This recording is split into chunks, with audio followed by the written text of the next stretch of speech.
round out this composition with. And I'm just kind of surprised that they let the Baptiste go through. I think that's a big mistake from GANKSTARS to allow VonC to get his hands on that hero. And I'm almost wondering if maybe does Xenotech not play this hero, because I'm looking at his, the solo queue stats, at least for his main account, and he doesn't have any games on record as Baptiste. So if he is playing it, it's on a different account, but it is very surprising that you just let that pick go over to TSM after the way that they played it. CP Blackfeather here, I feel, because CP Blackfeather can dodge the roots and the Baptiste. That would be probably the best bet, but they can't even go with a CP Glaive, honestly. But I think CP Blackfeather will make the most sense for Xeno here, or even Rhyme to stand the ground and fight back against Baptiste. So Rhyme or CP Blackfeather would make the most sense, but they may surprise me, who knows. Yeah, there's obviously a lot of different things available for them. They've only got a couple of seconds to pick it up, and it is going to be a Samuel going into that jungle for them. That's going to be a rough matchup. Suijay not sounding persuaded. Against Samuel, against Hammers, and destroyed him with Lance and Baptiste. This is reminding me a lot of last season when we first saw Taka start to come out as the counter to Samuel, and everyone just continued to run Samuel without banning away the Taka. And now they're just running Samuel into Baptiste, even though we've seen Baptiste counter the Samuel extremely hard a few times already. So what is it about Baptiste that makes Samuel basically unplayable? Is it just the fact that he can't really move as much as he needs to? Yeah, because That's the exactly Ordained locks him in that circle, and Samuel needs to go with his Drifting Dart. On top of that, you have Lance that can root him in place and then displace him with Githian Wall to again lock him down, stun him, or push him out of his Drifting Dart. It's just a really strong combination into Samuel. And Lyra can't peel. Lyra isn't there to peel, just to put a Borok up, and that's it. Yeah, with the Samuel and the Baptiste, that's 4 different options that TSM will have to stop Samuel from being able to stay in his Drifting Dark. You're not going to have 4 reflex blocks available to you at all times. Yeah, it's going to be very difficult to avoid them. Very, very quickly, I want your predictions going into this one. We've got to get onto the map. TSM, hands down. TSM. All right, we've got a TSM desk here. Before we go into this one, we want to know who you guys are voting for as well. Hashtag Vainglory8 on Twitter. Join the conversation. Let us know if you're a TSM or a GANKSTARS fan as we head on into our final. We are onto the fold. TSM versus GANKSTARS could have been at the Unified Championships, with GANKSTARS wanting to prove in week number 1 that they are the best team in North America. TSM though, AJ, I'm looking at their team, I'm going, how did VonC get the Baptiste? I've got to agree with that question. It does surprise me a little bit. GANKSTARS have made this play a couple of times already, moving in as 3 to go for the early invade. They do have a better level 1 than Team SOLOMID with this composition, so I'm not surprised at all that they feel like they can push them around a little bit.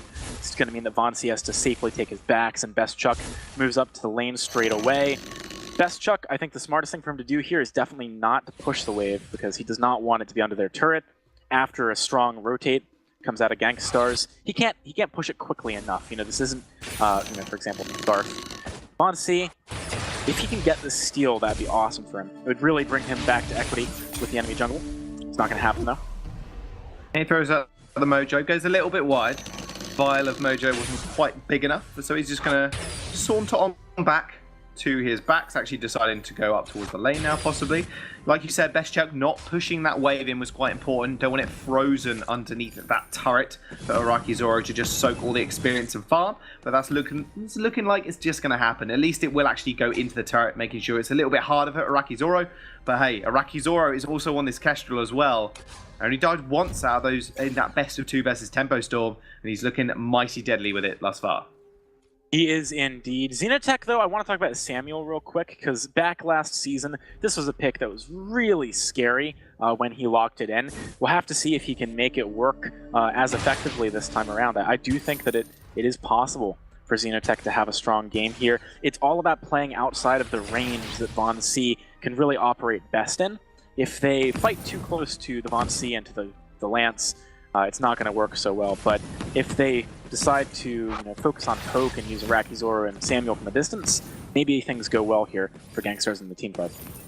I mean, that poke potential from them is all too apparent when you've got the Samuel. when he does get farmed up, and making sure they can just siege the turrets is going to be fairly important for them. But there's a lot of engage. We've seen what Von Z can do already. It's Batiste, clearly something he's been working on throughout this small break between now and obviously the Unified Championships. It's just working out wonders for him. Just farming up a treat right now. It's 11 CS to Xenotech 16. Obviously, Xenotech did take the front control and did take the Elder Tree in the early stage of the game, so that's where that small lead has been acquired from. But Best Chuck has got a tiny CLS lead over Arakizora there, so evening out just a little bit across the board at this current moment in time. And it's all about that first initial gank as well, because we've seen Von Z, he can really just get the ball rolling as soon as he does make a flank player happen. Yeah, that's a very good point. I'm curious to see how quickly Team SOLOMID puts the pedal down here, because they certainly have a composition that can really spike around the Shatter Glass that Von Z will likely pick up. But they've got to be very wary of Arakizora with perhaps like a Sarblade or a Tension Bow, and Xenotech picking up a Frostburn. Those are also very strong spikes.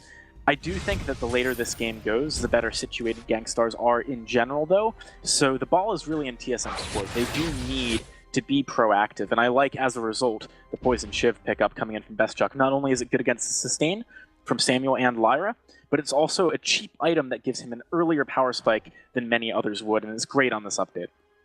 Yeah, I mean, it's got a little bit of sustain in there for himself as well. He has got a little bit of life steals. So that will help him with Arakizoro's consistent Glimmer Shot harass. 2 fountains being picked up. One on Veins, one on Flash X now. So maybe looking forward towards a fight here. 3 points in bad mojo as well. That Shatterglass is going to be on the horizon for him. He's got the 2 components, just waiting for that 1300 gold to finish that one off. Let's check on A though, taking a fair bit of poke damage. Here comes the Drifting Dart from Xenotech, but Flash X is going to be there just to impale him. He's going to take a fair bit of damage from it though, but as long as Best Chuck's safe, that's all he really cares about. And Von Z finding a nice opportunity to wander in there and steal away a front camp. You can see slowly gold going the way of Team SOLOMID in terms of the advantage there.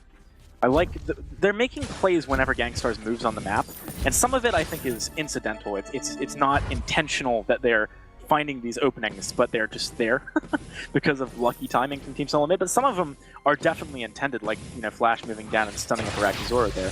So they are edging out small advantages all over the place. They are very small, but they do amount to something bigger over time. That's all what it's about really at the end of the day. Just making sure you can snowball. That's what a snowball starts off with, AJ. I'll give you a little hint. It starts off with 1 snowflake and then tumbles ever so slowly down the proverbial hill that is this current game. Impale tried to land but didn't really find anybody. There's the Githian wall though. Ordain does come out. It's going to stop 3 people. That's going to be massive though. But hang on a second. Xenotech has arrived. First blood goes on to Best Chuck and A. Von Z's running for the hills. Has to pop those boots as well, which is another big cooldown. GANKSTARS aren't done with him just yet. Bad mojo onto 3 people. Is he just going to get chased up and followed through here? Oblivion, no reflex block. You are dead. Here comes another kill for GANKSTARS. They're going to try and finish this Crystal Sentry as well. That burst damage onto Best Chuck was absolutely sublime. That active camo made the fight for GANKSTARS there and from Arakizora, but here comes Best Chuck. He does want to find something off the back of that. Oh, being very, very aggressive. Not even level 6. Down on Xenotech there. Arakizora does pick up his Sorrow Blade, and Shatterglass has been finished from Von Z, but GANKSTARS really coming up big in the early stages of the game. Can they push that small snowflake into the massive snowball that TSM so love doing? You know, I gotta be honest with you, Jaws. I don't think I've ever made a snowball from 1 snowflake. I typically grab a few at the same time. I'm just not quite that skilled. AJ. I'll give you that. They grabbed 2. They did grab 2 snowflakes. Everyone is a special, unique snowflake, as my parents told me when I was younger. But, you know, Team SOLOMID, they're trying to make things happen. I got respect for that. It does not work when you walk into an active camo, though. That is going to be really good at resetting a fight and actually swinging it in your favor if you're GANKSTARS. Right now, this has put GANKSTARS at a bit of a gold lead, about 1,000 ahead. Yeah, that it does, but powerful spikes to all to play around. Tension Bow being finished from Best Chuck. Another fairly cheap item pickup for him. Finished 1 whole item above Arakizora, just going on the cost, who's only got that Sorrow Blade. I say that, and he instantly picks up the Tension Bow, so prove me wrong. He hasn't got that kill, that extra goal from the assist as well, so there he's got that in his arsenal. But Frostburn has been finished from Xenotech as well, so again, power spikes for GANKSTARS, all but apparent now. So definitely looking forward to this fight. Von Z Is at the level 8. He's got the Fearsome Shade as well. We saw how much devastation he can cause with that in these team fights, especially in these small corridors. And mixed with Best Chuck's damage as well. Veins. He's very devastating. Impale on Veins. Ordain's going to come through as well. Githian Wall did have. Bonsi taking a lot of damage and goes down once more. Active camo trap was all too apparent. Here comes the Oblivion. FlashX is going to manage to block that one and walk away with his life. But once more, Araki Zoro setting TSM up and knocking them down. Very nice fight there. You saw FlashX trying to make a play happen, but Xenotech just had crazy turnaround potential. And honestly, Von C, this is not the same quality of Baptiste that we saw from him earlier, I feel. He's not been able to position appropriately in many of these fights. It's not going so well for him. Samuel wants more here. Oh my goodness, yeah. Xenotech just takes him off the face of the fold. The intake is going to get Ordain though. It's going to use the block to get away from it. There comes the Fearsome Shade, but Best Jack on the run as well. Fanes is going to use that fountain to heal him up. One shot, one kill. Just goes a little bit wide. Best Chakane wasn't to be found in that brush. Was all the smarter. Monsi now fighting over this Elder Tree, and Crystal Sentry is going to be here to back him up, but that is going to go the way of GANKSTARS, and they will find themselves yet another kill. You know, I was talking about Xenotech Samuel earlier on. Gotta talk about it again. This guy is a monster. He is constantly in the right place at the right time. He's managing to land these max range Malice and Verdicts. I did not think that he was going to get the kill there. That's why I didn't throw over to you in time. You know, he really has been a very proactive member of GANKSTARS in this game, and it can be kind of difficult to find it within yourself to be so proactive and so aggressive into something like this Baptiste that does have a lot of power early on here. Look at this as well. Xenotech moving perfectly into choke point. Right place, right time. FlashX loses about 2/3 of his HP, but those bad mojos are really starting to stack up now. Shadowglass doing a whole lot of work. Oblivion going a little bit wide. Still going to get blocked though. Root does land onto Xenotech. It's going to back off. FlashX having to pop that fountain to keep himself alive. There's Chuck in the front line. Vonsi has to kite away as well. Those Malice and Verdicts are all too strong. Xenotech finds himself yet another kill. Vonsi so low. One shot, one kill. Does strike Chuck. Xenotech wants it. He finds it. Double kill for Xeno. GANKSTARS 6-0 against TSM. Can you believe it? They are playing so well right now. They're looking for a turret here too, and Chuck's honestly got to be careful. There's no more minions though, so it's going to be GANKSTARS backing up just a little bit. Breaking down that fight that we just saw, I'm honestly surprised it didn't go better for Team SOLOMID, considering the Fearsome Shade landed just as Crucible got popped and actually did fear the members of GANKSTARS. It shows you just how far ahead GANKSTARS actually are in these fights right now. Another big part of that, though, is the fact that there's a lot of redundancy in the way that Team SOLOMID is playing that's actually not being very effective. Like, they're getting a great Crucible down in time to stop an Oblivion, but then they're also walking out. So if they could walk out, they should have, and then save Crucible for something else, right? Like, that kind of small edge that you can have in a fight matters a lot. Big burst damage coming out of Araki Zoro. Team SOLOMID did find a turret, though, so things not as one-sided as they could have been, although GANKSTARS might counterpush here. Yep. 2K in the lead in terms of gold. Nice Impale. Nice Githian Wall as well. So I'm just going to kind of walk away from this one, but still doing a lot of damage to FlashX. That turret almost going down. Here comes the Fearsome Shade. It's going to get blocked. Oblivion comes out. Goes a little bit wide. Vonsi using those boots to propel himself away from that fight. Nice triple root here. Best Chuck, this is their time. Githian Wall onto two people. Vonsi with those bad mojos is going to help Best Chuck find one kill. Nice on the run. Veins as well. He gets rooted up. Double kill for Best Chuck. And now Veins, the last member alive for GANKSTARS, is going to get chased underneath this turret. He isn't going to let FlashX find the kill, though. But now TSM finally turning this one around from a team that can snowball well. My God, they can snowball the other way as well. Wait, no, they can't snowball two ways. That doesn't work like that. Snowballs can't roll two ways at once. If you were in a half pipe, they're trying to find their way back into the game. You could definitely go back and forth. Roll back and forth up and down the half pipe. But anyway, you know, GANKSTARS, I think they bit off a little bit much there, to be honest. Oh man, that was supposed to be a steal, actually. Yeah, so I think GANKSTARS, they bit off a little bit much. They really wanted the turret. They didn't play it as, you know, methodically and slowly as perhaps they should have done. The thing you got to remember here, if you're GANKSTARS, you're playing against Team SOLOMID. This is one of the best teams in the world. They had, you know, a surprisingly lackluster in terms of placing finish at the Unified Championship, but they did beat Cloud9, who actually won that tournament yesterday. So they're definitely a team to contend with. You cannot, you know, be too aggressive. You cannot go too deep just because you have a 6-kill lead. This has given TSM a window back into the game, especially with that gold mine pickup. The gold gap has closed a little bit. Has indeed. Now we're already looking at 1,000 gold, or just about over for GANKSTARS. They're going to rotate down towards the shop now with TSM, just getting priority in that lane. One turret apiece as well for both these teams. So we don't see all too often, especially against teams like Cloud9 and TSM, and even GANKSTARS. As soon as they get ahead, they do not let that first tier turret in the lane go down for them. There's going to be a nice max range impale. Githimore is going to be able to find Banes there. This is the time TSM want to fight. Oblivion's going to get blocked fairly easy. Von C sends out the fearsome shade. That is 2 going to get blocked. Nice scout trap there coming out for Rakizora, but it's not going to matter. Von C finds it with a bad mojo. Flash X almost going down. There comes the Crucible as well. I say the Fountain to heal him up, and Xenotech, last member of life for GANKSTARS, is going to have to go on the retreat here. Best Chuck is going to find him. He's just going to cut him down where he stands. Ace for TSM, and that's going to be a nice double for Best Chuck. They are definitely making their way back into this game. The gold is even up. Really, really solid team fight there from Team SOLOMID. Big thing you got to take away from it, if you're looking at how they executed, was the fact that they used their crowd control really well. They staggered it. A lot of it did come down to the wire, though. Like, Vanes got stunned early in that fight, I believe, from an Ordain right as he popped a reflex block, his Crucible, I think. So that's not the situation you want to be in. You also have to wonder if Vanes really needed to use Crucible when he did, because it did mean that it wasn't available for something like Fearsome Shade, which reset the fight, gave Von C and Best Chuck time to reposition and get into the right spot to keep chasing on to GANKSTARS. Overall, though, Team SOLOMID, they gained a lot from that. This game really could go either way, Joss. Yeah, that it can. TSM with a bit of a lackluster start have made their way back into the game. 1,000 in the lead for them now. Not 1.5 minutes ago.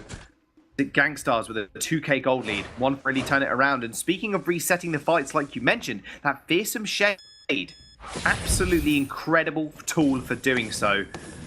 Really just send the whole of GANKSTARS running. Now, talking about GANKSTARS running, TSM just walking up this lane as a unit in that vision denial as well. Going a little bit wide. Flash X taking a lot of damage.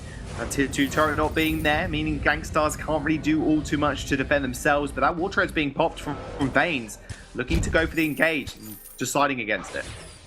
Alright, so I like the attempt there from GANKSTARS, but I think they needed to probably commit a little bit more quickly. You saw, as soon as Flash X realized what they were trying to do, he used his War Treads and got a decent amount of distance before Vanes actually reacted and used his own. In addition to that, Xenotech blew his Drifting Dark a little bit too quickly, right? Like, he used it knowing that if Team SOLOMID wanted to disengage, they could. And as a result, you couldn't see the full engage from GANKSTARS because they wouldn't have had it available. It's a big, important part of team fights for them. Team SOLOMID playing very smartly there, knowing exactly how much they can stand to lose if they just misposition a little bit too much. Oh, Vanes. Not where you want to be, man. Nope. Flash X does miss the impale. Happy Feet is going to be able to dodge out the way. Now TSM, again, with prime control over this lane. Active camo trap sitting directly in the center for Araki Zoro. So they do engage on that one. TSM will be faced with that. 15 minutes on the clock, though. 2,000 gold for TSM. Kraken on the field. Infusions all around. Hasn't been popped yet from Von C. Wants to wait for the fight to actually be engaged. He's got the Broken Myth, he's got the Clockwork, and he's got the Shatter Glass. He's doing a whole heap of damage, and that's only going to get worse. You got to say it's going to rely on Flash X and Vanes, both these captains, in order to actually kite and just make sure their carries are safe. Yeah, honestly, it is a lot about the captains here for sure. You need to be making sure that the damage dealers on your opponent's team can't be positioned where they want to be. That's kind of the critical thing, at least for Flash X. Going for this Sentry, though, a little bit bold. You see how much damage they're taking. Wow, Flash X taking a lot of damage. Fearsome Shade comes through. It's going to dissuade Araki. He's going to run in fear. Nice impale there onto Vanes, but it's not going to matter. Vonsi just gets soloed out, and now Best Chuck is on the run. He's going to use that Sonic Zoom to get a little bit of distance between him and GANKSTARS. That beautiful pickup once more by Araki Zoro. Those camo traps and the Drifting Darks coming out of Xenotech are just so massive. The Kraken's going to get started up by them as well. If that Oblivion didn't double sleep Team SOLOMID, they might be able to turn around that fight, but unfortunately for them, it did. Here comes an attempt to steal away the Kraken, though. Yep, that Drifting Dark is going to find Flash X. Those Madison Verdicts really packing a punch. Best Chuck's got to be careful. Very, very low health bars right now. That Kraken is almost captured. Xenotech's going to have a bit of a field day, just kiting off 2 members of TSM. Kraken's going to get unleashed, and this time it's on the side of GANKSTARS.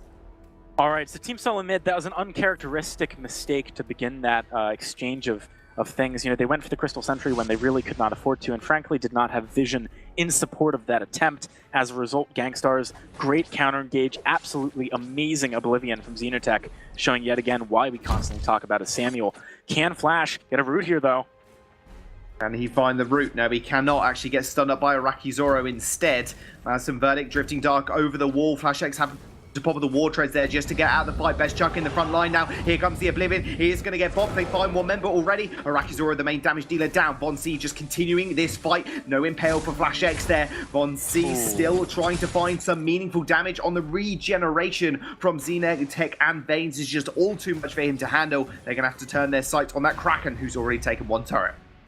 You know, I missed why it happened, but not everyone from GANKSTARS was where they needed to be at the beginning of that fight. Not a great position. Xenotech actually getting knocked back in here and sort of a little bit overly aggressive from Flash. I feel like his team is not going to back him up here when the Kraken can probably get killed before the turret dies. I like the fact that they went for that decision in the end. Overall, though, GANKSTARS, I mean, they damaged their own ability to make something happen with that Kraken push by just going a little bit too aggressive before they were ready. You know, they needed to spend some time getting situated in advance of that Kraken push. Yeah, the situational play coming out from Xenotech, playing a little bit too far forward, you could say, trying to set up those active camo traps. Cost him his life, but still, the Kraken taking at least one of those turrets and damaging the other one to about half HP. All well and good for GANKSTARS. As soon as they crack that base, it becomes very, very hard for TSM to have control over their own jungle. Now, sitting in the lead still in terms of gold, 2,000 in the pockets of TSM. GANKSTARS. Can GANKSTARS close this one out? Can they methodically just pick the fights they need to pick? Fight the fights they need to fight, AJ? That's the main question. Can they pick off Best Chuck in the back line? Von C needs to go down first. That's all I got to say. They've got the tools for it. They've got a lot of crowd control. Infusion actually picked up here on Iraqi Zoro. They probably want to go for a fight sometime soon. Exactly that. Both teams kind of posturing for it, waiting for Flash X and Veins maybe to make a play. The other team can kind of react to it. A lot of that vision is getting cleared out by TSM as well, so GANKSTARS won't have all the vision in the world. Von C actually taking a fair bit of damage from those scout traps and the massive verdicts. Nice roost from Flash X here. Right bulwark to stun them all up, but here comes the Fish and Shade. It's going to get completely blocked once more, but Best Chuck and A just running running Veins down even. Here comes another Impale. Does manage to land. Iraqis are in a lot of trouble. He goes down. First casualty of war. Veins is going to take a bad mojo to the face. 1v1 situation down in the bottom side. Best Chuck and A manages to get the ace on to Xenotech. And this is going to be good for TSM. And now this game is just so close. 20 minutes. The Kraken only just spawned. You can say it's calculated. TSM are going to take it and probably just crack GANKSTARS base wide open. That was a really amazingly executed team fight from Team SOLOMID. I'm almost wondering if that's going to be the team fight of the week from Humanist, just because of how well they played their composition. You saw the initiation actually come in from Flash. He gets the root onto Veins, which sort of encourages GANKSTARS to back away. Now Best Chuck and Von C both move forward, but the first thing that fires off is wait for it, because you don't want to crucible that. Ideally, you just want to dodge the follow-up, right? Because in that situation, you're running away. It's not like you're trying to fight and silencing is going to break you there.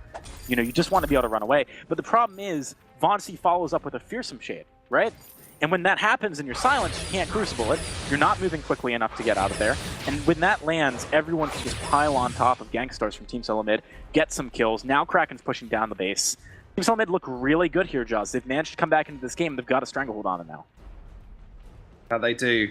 I mean, both these teams are very, very good at kind of getting a chokehold on their enemies and just slowly and surely, methodically take down their base. Flash X off to the side here. He's been spotted out. Obviously taking a fair bit of damage from those Madison verdicts, but target is going to be that Kraken. And now TSM possibly looking for a play here. Nice route on Xenotech. This could be their time to shine, but Von C doesn't really do all too much and goes down instantly. Oblivion's going to come out. Is going to protect Iraqi Zoro in this fight. Double kill, in fact, for Iraqi. And now Flash X is the last member alive for TSM. He's going to have to back off now as that Kraken is going to be the target for GANKSTARS.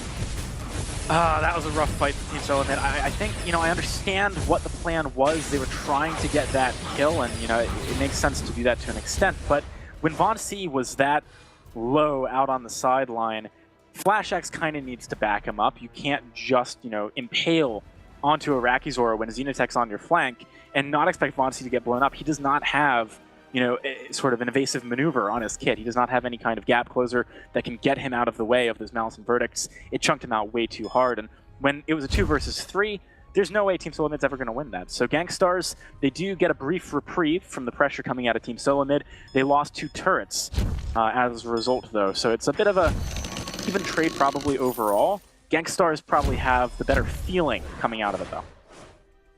I mean, it only takes one team fight now for TSM to just take the game. At this point, 22 minutes in, it's very, very easy. A turret solo, or at least duo with maybe your captain or whoever's left alive on your team after the team fight. Now it's all in the hands of GANKSTARS. Can they make the proactive play onto TSM?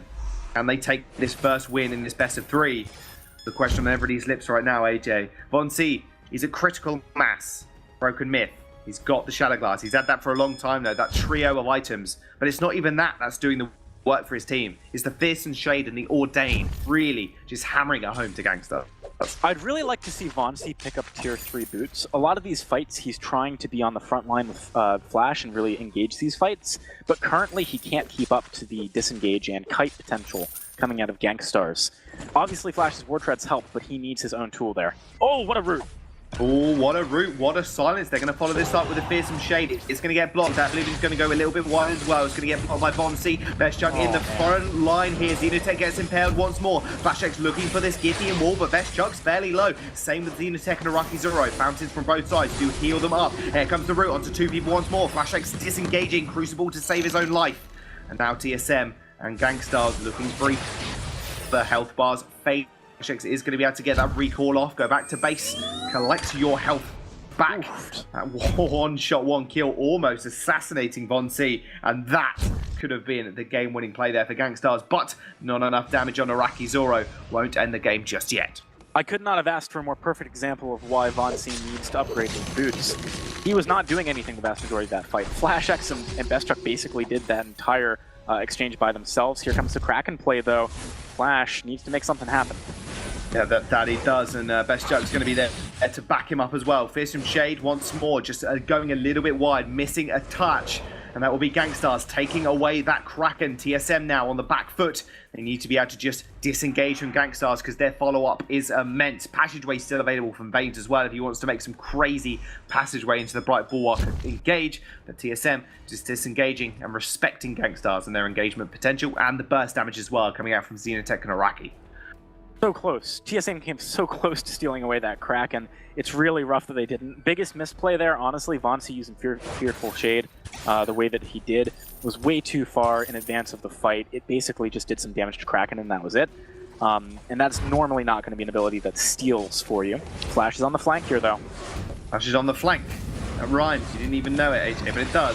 VONC is going to get locked up here if he's not careful. Fearsome Shade comes out. Nice route onto Araki. Araki's in the front line now. Now in a 1v2 situation, he ends up going down. Turret is going to get destroyed as well by the Kraken. That portal is going to get followed through by Vanes, but the rest of TSM are going to follow him up for the double kill. That Kraken at half HP, but that's all good and well for GANKSTARS. Giving up 2 members there at this point in the game may look bad, AJ, but that Kraken has opened up the base for GANKSTARS. It has. It's kind of a mirror of what we just saw. You know, right there, if the Crucible had actually blocked Fearsome Shade, pretty sure that fight goes the other way. But VONC somehow just barely lands it, even though the shields looked like they were on from Vanes. That made all the difference in the world. It let them really pile on, and there were no more reflex blocks or Crucibles to block the, follow-up crowd control coming in from FlashX. With 20 seconds on the board, there's not a great deal that TSM are able to do as a result of that fight, except for maybe establish some vision if Flash concedes the flares to buy some scout traps. They're just running towards GANKSTARS base. I don't know, they can't end. 8 seconds, and Araki is up now as well. Now you can take their Crystal Sentry, so that's going to be 1 less hurdle for TSM to jump over when they do want to get some vision down and find these fights in the jungle of GANKSTARS. Game's not over yet. We are 26 minutes in. Almost 27, AJ. There's 100k really, goal for both the teams. It's a marathon game here, Jaws. Both these teams really being pushed to their limits. I would like to see more of this kind of play from TSM moving up, maybe get some flare down. But at the moment, I feel like they're looking to perhaps bait GANKSTARS into checking the back of their jungle. They find Xenotech here. They're going to step on a scout trap, so GANKSTARS know where TSM are. Going to be an infusion bought. Those bad mojos doing a fair bit of damage. Impale goes a little bit wide. Bright Ball is going to come out as well. That beautiful Crucible blocking both. Wait for it and Fizz and Jade. Flash X finds the choke. He doesn't like the kill though. That was a massive, massive stun. One shot, one kill is going to come through. Flash X is going to have to disengage from the fight. And now it's Von C and Best Chuck in a 1v3. Can they do it? Here comes Von C's damage, but GANKSTARS have got too much of it to boot. Araki Zoro, there's glimmer shots just raining through TSM. Find 2 kills. And now Best Chuck is left alone with 3 members of GANKSTARS just running for his base. That's game, I think, Jaws. There's no way that Best Chuck and A can 1 versus 3 this. It was a close fight, but it's just not going to be enough unless there's no response, unless they don't go on Chuck here. Passageway and the Bright Bulwark are available. 1 turret is going to fall. Best Chuck just defending this with his life now. 2nd turret is going to fall as well. That Vein Crystal is all but open. Chuck just sustaining through this fight, but I don't think it's going to be enough. 12 seconds and 11 seconds on the board, on the clock for TSM, but it's not going to matter because GANKSTARS are going to take game number 1 in best of 3. Incredible play out of GANKSTARS in that game, but overall a very close match between these two teams. Game 2 is going to bring, I'm sure, a really interesting one because the draft is critical to how these teams perform. Bonsi didn't quite show up on his Batiste this game. We'll see if it's allowed through in game number 2. We do have 3 beautiful members over on the desk, though, to break that game down a little bit further. 28 minutes, that's got to be the longest one I've seen. But Joe, you guys can take it away now. What an absolute treat of a game that was. GANKSTARS up against TSM and GANKSTARS taking it to TSM as well. Winning that one out in the end with some of the closest team fights we've had the joy of watching across the whole VG8 so far. Yeah, that was absolutely incredible. The way that those team fights went down, it came down to just inches, milliseconds, whatever you want to, like, however close you want to get. That's how close some of those team fights were. Absolutely unbelievable play from both sides. Yeah, and Xenotech on Samuel, amazing job at great positioning. Malice and Verdicts is drifting dark. Iraqi on Kestrel, though, you definitely need to watch out because he is playing Kestrel so well with that Weapon Power Baron build. It's giving so much basically anti-frontline dive composition here. You try to dive the Kestrel, and then boom, she's gonna basically blow you up. But that was an amazing route by Flash that turns the game into TSM's favor because they're down about 3K, 2K go here, and that was an amazing play by Flash X with that triple man route and triple man stun. And you can see later on in the game, they actually block the roots. Veins would block the fear, and then when Flash X try to root either Xeno or Iraqi, they would actually use their reflex to block the root. So well played by both teams. I mean, this was a crazy intense back and forth game that definitely did not disappoint. Yeah, lots and lots of, I mean, just the sheer number of fights in this game was one of the things that made it so great because it drew out quite a long time, was so even for so long. Got to see so many of these awesome fights, and once again this was one of the fights that TSM managed to win, but then beyond this, once we started to get past that, this is the final fight. Big block. The big block from both members already happened at this point, unfortunately, but able to turn it around, and again, just the damage from Iraqi Zoro. And I love the build decisions that both of these carries made. At one point, Best Chuck sold his tension bow because there wasn't really any armor on the side of GANKSTARS, sold the tension bow, picked up a Sorrow Blade, and then towards the stretch, Iraqi Zoro bought a tension bow, or bought a bone saw, to go along with his tension bow. So he had 20% armor pierce before attacking because he saw how much armor was being built on the side of Team SOLOMID. So the counter building is absolutely impeccable from these teams. Yeah, for sure. I mean, I've got to say, there was so much nuance to this game. And, bear in mind, this is only Game 1. We're going to be moving shortly into the draft for Game 2. Now, going into that game, both of you agreed that TSM had the superior draft. Kind of what are we thinking going into this next draft? What did TSM have to change if they already won the draft last time? Yeah, I think they need to understand how their comp engages against a Lyra composition. You need to lock someone down and blow them up. If you don't, you probably will lose that fight. Lyra excels if you can't kill someone right off the bat. She's going to heal them up, and then you're going to be down health. And I think with Kestrel, they need to... I feel like Flash could have gotten Metal Jacket, maybe not an Aegis, went for more cooldown, and flares have a contraption and flares, so when he flares once and they dive Kestrel again, he can flare again, because a lot of times Iraqi lived because he was under camo. When he was even rooted, he was still under camo. So a lot of times, that's what saved Iraqi was that camo. Yeah, I mean, there's one instance towards the end of the game where TSM was pushing into the base. They got the root, landed onto Samuel, and they went all in onto Samuel, completely forgot about Iraqi Zoro on the Kestrel, and he got onto the backline, just deleted Von C in an instant. So we're going to be, again, getting into this draft pretty quickly. I would almost like to see GANKSTARS, well, they actually already have the Vox. I was going to say, maybe see if TSM would ban away the Kestrel from them, but obviously that's not going to happen. And because of the Vox pickup, I don't think it has to happen now. Yeah, we'll see what they are going to opt to go for. Already biting into that bonus time. Obviously, Baron and Grumpjaw, kind of the standard bans as we stand. And Vox has been first picked a lot across the weekend. Yeah, I think maybe they might start with either Arden or Lyra here, potentially, or pick Arden, ban Lyra. I think could be a draft that TSM could do here. Because, they're actually going to pick Lyra instead and maybe potentially ban out either Lance or Arden. And I see in terms of counters here, they can pick Idris, because I know Chuck plays a really solid Idris. There's a lot of options they can play here for sure. Yeah, definitely still wide open with both bans and both double picks still available. Koshka going to be taken off the table, fearing Xenotech's aggressive junglers there, with both Koshka and Grumpjaw being banned away here. What are GANKSTARS likely to answer with? I mean, I would still like to see them ban away the Baptiste, even though they were able to beat it. It's still such a strong pick for Von C. Just get him to play something else. Just get him on a different pick. Obviously, he's still going to end up on a comfort pick because just about every hero in the game is a comfort pick for Von C. But the Baptiste did still cause problems for GANKSTARS in that game at times. Yeah, and Baptiste is very strong with Lyra because they're both kind of sustained type of heroes. So I think a smart ban would be that Baptiste. So let's see what GANKSTAR is going to do here. I mean, there's a lot of, there's Glaive that they could also ban too, because Glaive is very a good pick in terms of weapon lane or CP Glaive as well. That's always a big priority in terms of the second phase of the draft phase here. So let's see what GANKSTARS are really taking their time to think about this one ban here.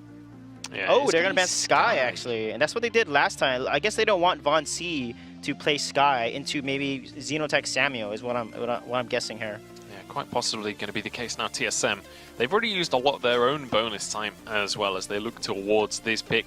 This is a very important pick, one of the most important picks of the draft. They've got to find something that's going to bolster their composition, but also will do well into Vox and what they assume GANKSTARS is going to continue to play. So, I mean, after that last game, you wonder, is there confidence? Are they going to go back to the Baptiste? Or is there maybe confidence shaken on a little bit? Oftentimes we've seen Team SOLOMID do things like that, where when they do end up losing a game, they swap up what they play it until it loses. And now they're going to go with the Yeah, Idris. that's the Idris that I called out this earlier. And that's a good pick. And I think right here, GANKSTARS can pick Baptiste into this along with Kath or Arden. Kath actually counters Idris very well and actually is good into Lyra, and Vaynes actually plays a good Catherine. So let's see if they're going to do the Baptiste-Catherine combination. Even Baptiste-Lance would be pretty good too. So they're going to do Arden instead, and I think this could be Baptiste or Samuel. Let's see what Xenotech wants to run here. He may want to run Samuel because he's so good on that. So yeah, he's certainly been showing his proficiency on Samuel. I'd love to see GANKSTARS pick up Baptiste here, just as we've seen how well Von C has been doing on Baptiste. There For it is. GANKSTARS to try and finish out the series with the Baptiste. That is a high CP Black pick. Feather, yep. CP Black Feather will be the answer. Gentlemen, what are our thoughts on the draft overall? I think that they both have good drafts. It's going to be based on who's going to be able to play to the draft strengths. CP Blackfeather, like I said earlier and so many times, is actually good into Baptiste because he outpokes Baptiste and Vox. He can out of it if he gets ordained. And finally, someone has picked CP Blackfeather into Baptiste, so that's awesome. We're assuming it's going to be CP Blackfeather. It is, guaranteed. There's a chance it could be a weapon Blackfeather with a CP Idris. I would love to see a CP Idris personally, but it's very, very likely to be the CP Blackfeather. But all right. So very quickly, predictions coming out. You guys start you, Bacon. I'm going to go TSM again. TSM? GANKSTARS played really well, and I think I'm going to give this one to GANKSTARS. Really, 2-0 GANKSTARS. So Suijay will have to wait and see. This is GANKSTARS' opportunity to prove that they can be one of the top 2 teams in North America. Get involved on social media. We want to see you guys tweeting using that hashtag Vainglory8. But let's head into the second game of our North American final as we pass it over to our casters. Thank you very much, guys. This could very well be the final game. GANKSTARS 1-0 right now against TSM, once disputed as the best team in North America. And now Xenotech has his hands on this Batiste. Can he pull off what Von C has been doing all night? Can he pull off a similar performance to what he did earlier on today, too? He had a very strong performance on it during the semifinals. I'm excited to see if he brings a similar level here. It is very, very strong right now, so I would not be surprised by that. Definitely want to mention the interesting pickup of Idris here. It's not something that is seen super frequently, but it is showing up more and more as we move deeper into the lifespan of 2.5.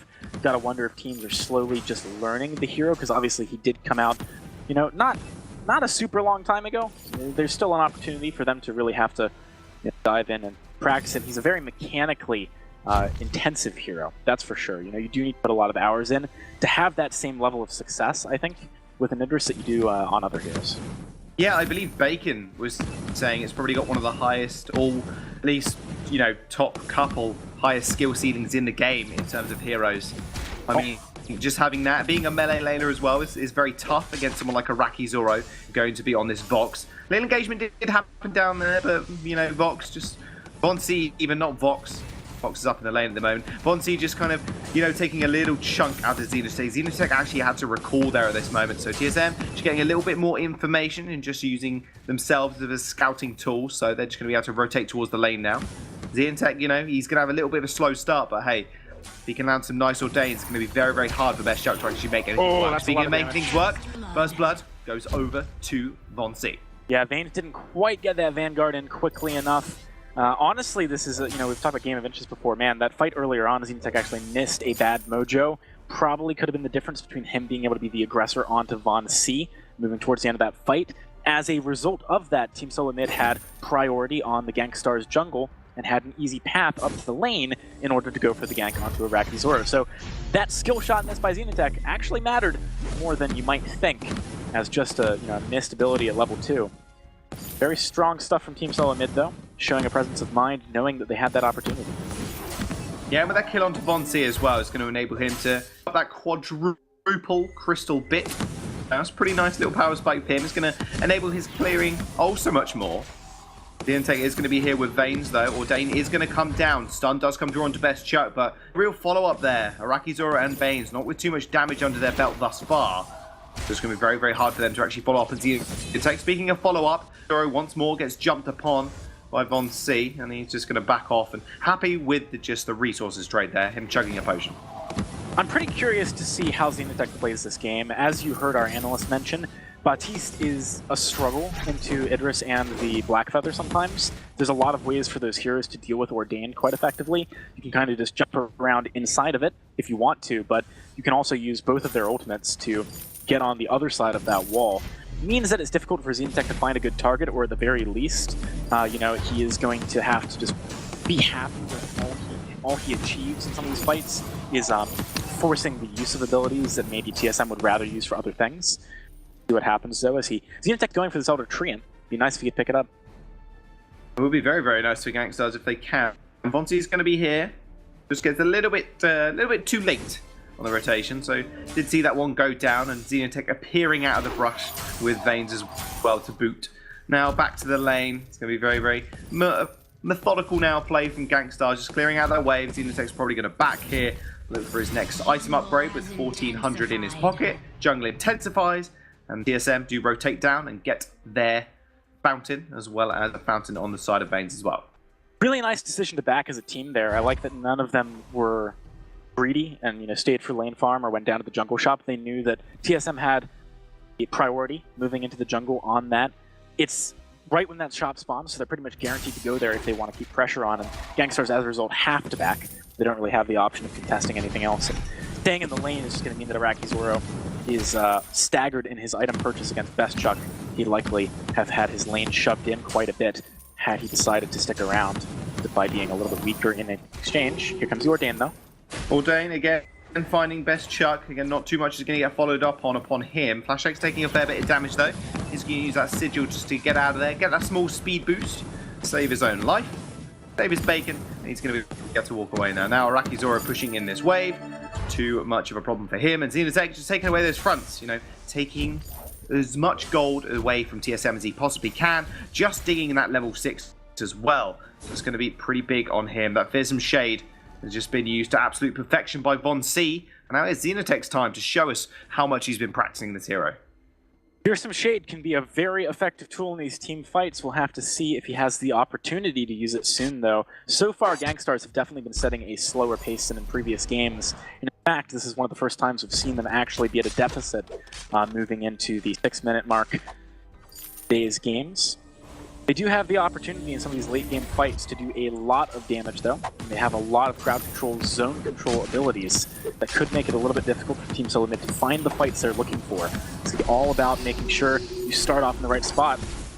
Well, the Ordained is going to come through. It's actually just going to get completely ignored. Von C stepping up, though, stepping up big, ends up falling to Araki.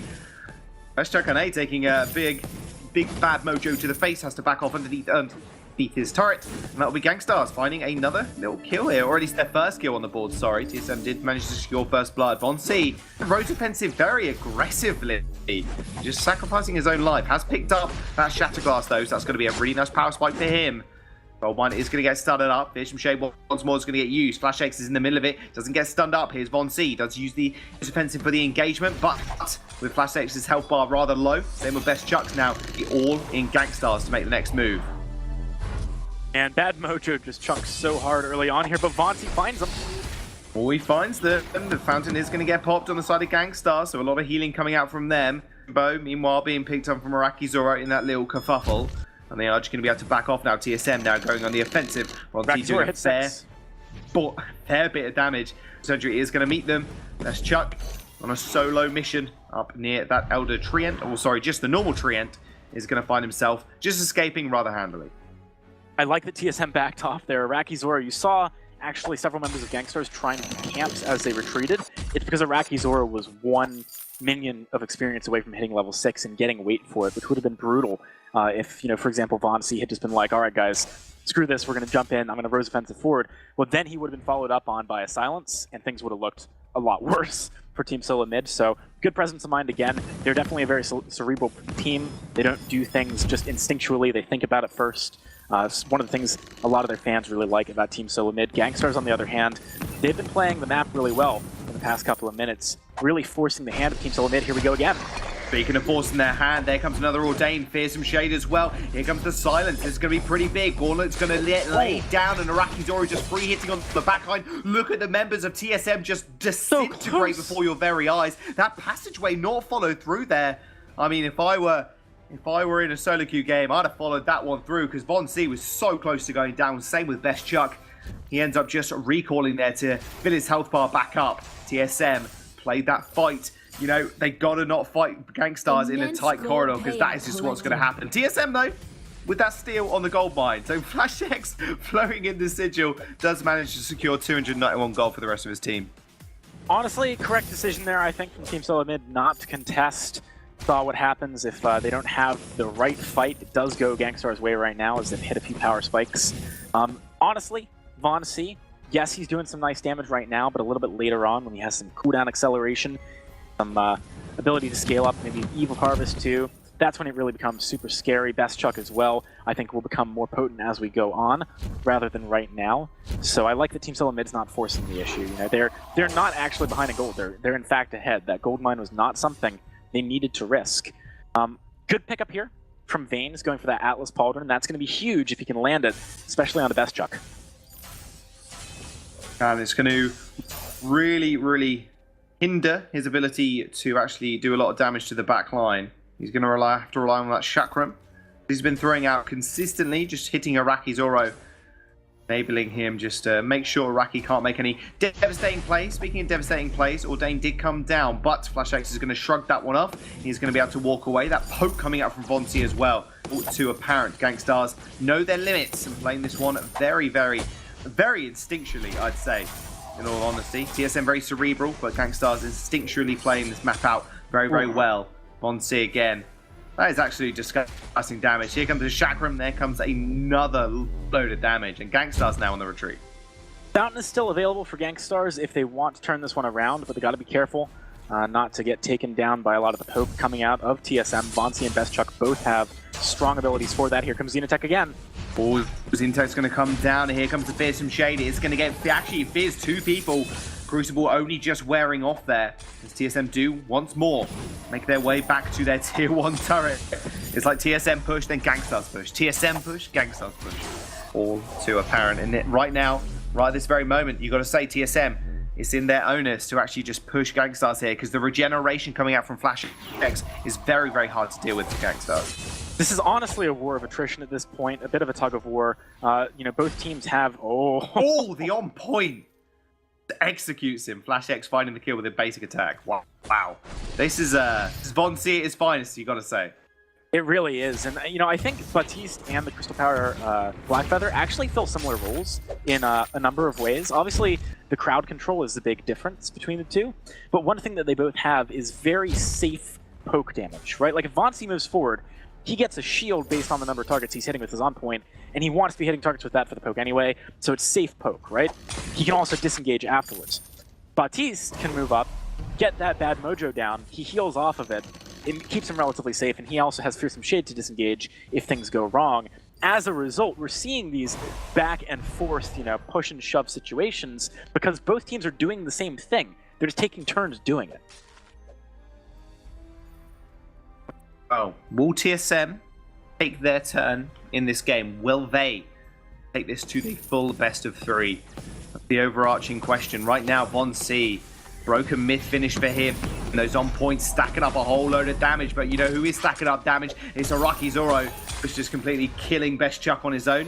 Fearsome Shade did come out, he is going to get blocked again, but that cooldown is only about 40 seconds here, AJ. It's very, very easy for Xenotech to just kind of use them as whim. Available. Just every single time they go in for a team fight, just use it. You might as well. 23 seconds, it's almost off cooldown already. I'm really surprised Flash backed into the mustache push there. He had Portal. I thought he was going to go for it, but they're not going to do it just yet. Nice use of Bulwark there to stop Vaynes from engaging. Yeah, Bright Bulwark being thrown by Flash X. That ring is going to protect them from Vaynes' gauntlet. Wasn't able to actually get that one down. He was snared up, though. Oof. A lot of damage onto Araki. Vanguard's going to be there again for the sustain. It's going to be pretty nice for him. But once more, attrition is coming to about. TSM are winning it. They are. You know, the simple fact of the matter here is that TSM has multiple sources of poke, and they have not only sustain, but sustain at their discretion. It's not just Xenotech's inherent sustain. It's actually Lyra able to heal up members on her team. So this is a tough situation compositionally for GANKSTARS. They need to find some kind of a window to actually just commit to a fight, but that's very difficult with the amount of disengage on the side of Team SOLOMID. I think it's going to be somewhat down to Team SOLOMID biting off a bit too much and GANKSTARS capitalizing, or maybe going for the wrong kind of objective. Right? Like a turret is an objective that Team SOLOMID can take perhaps quite easily, you know, just by virtue of the strength of their composition.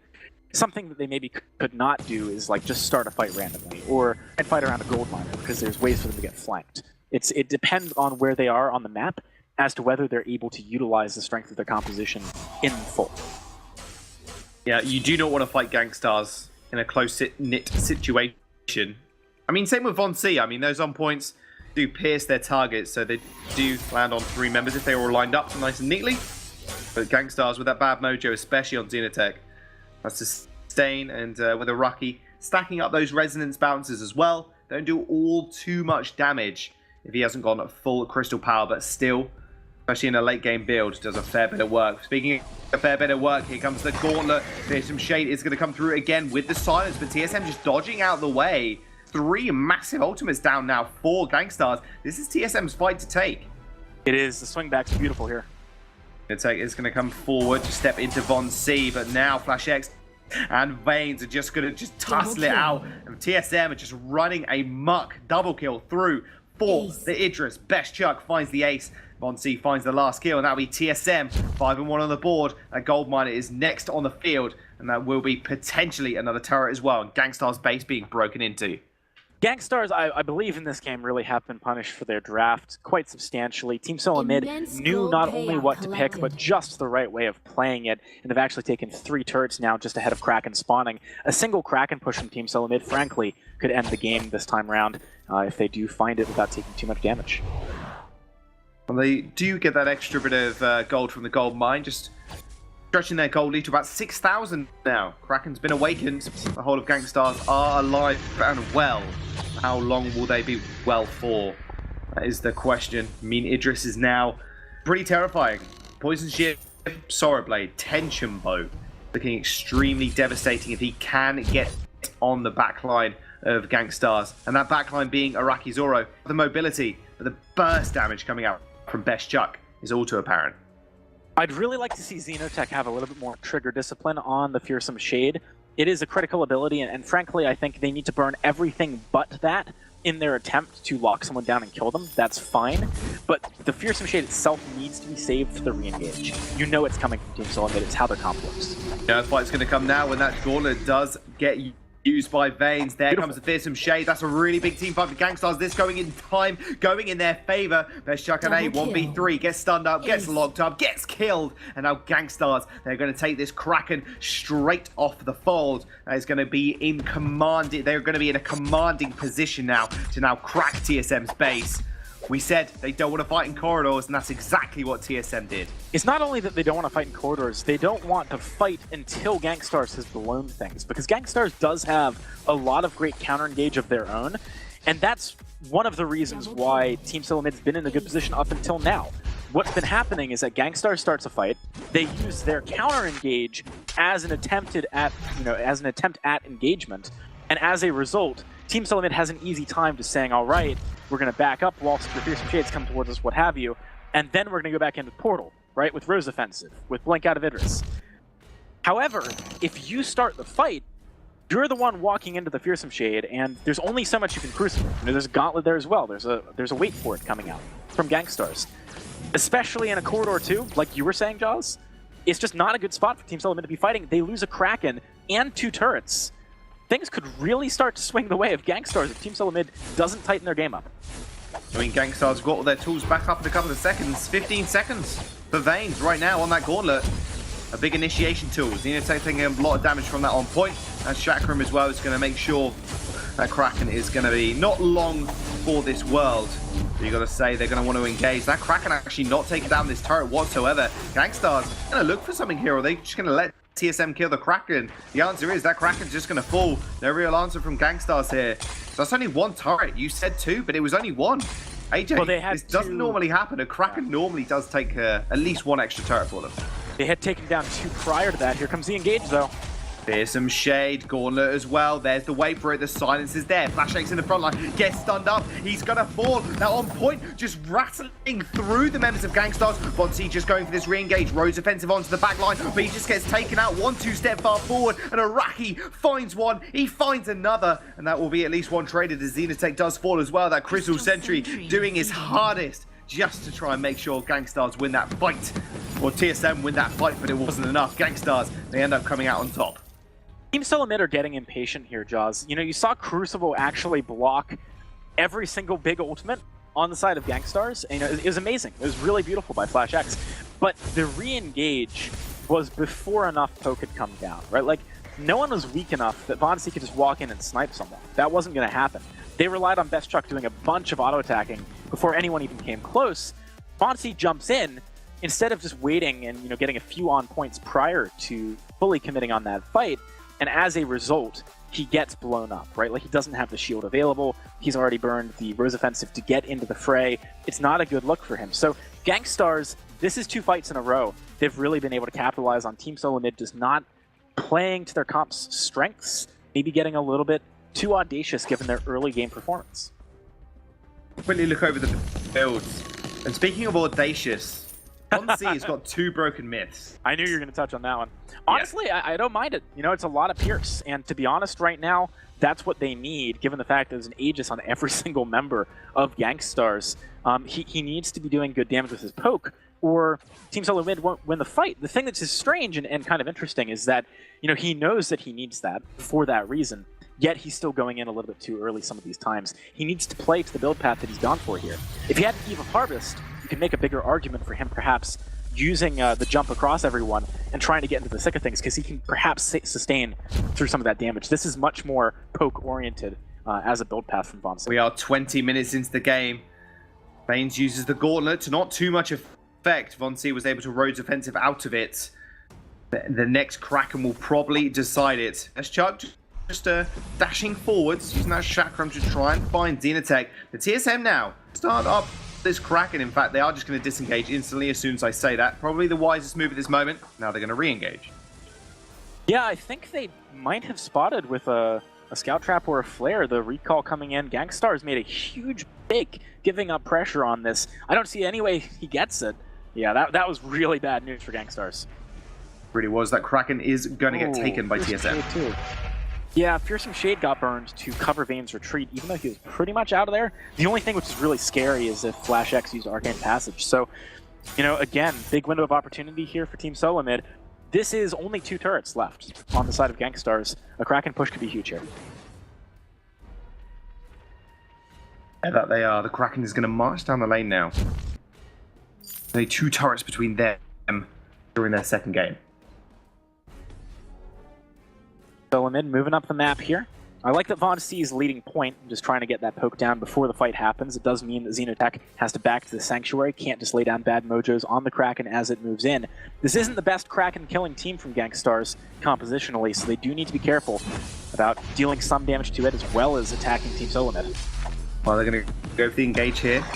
War Treads are going to be used. Fearsome Shade comes out as well. There comes the gauntlet from Vaines. Wow. It's going to be really big. This is it. This could be the final fight. Flash X almost going down instantly. Passageway away, and he's going to fall. The Kraken still knocking on the base of GANKSTARS here. Best Chakane trying to sprint away. GANKSTARS still chasing him. Very, very low HP. You can imagine they're just going to take him out. Crystal Sentry following up him as well. Fall, but still having to deal with that Kraken in the base is going to be absolutely massive for GANKSTARS. It really is. I don't think they can stop it from taking this turret, and that actually puts them at backdoor risk against a Lyra, Blackfeather, and Idris. Every single hero on that lineup has a way of crossing the threshold of the base, you know, through the wall and getting on top of the Vayne Crystal. Really minimizes the amount of options GANKSTARS has at any time. They basically need to win entirely, you know, an entire fight in order to actually do anything here. Final fight. The final 5 minutes, AJ. It's all coming down to this. The next team fight will secure TSM the win.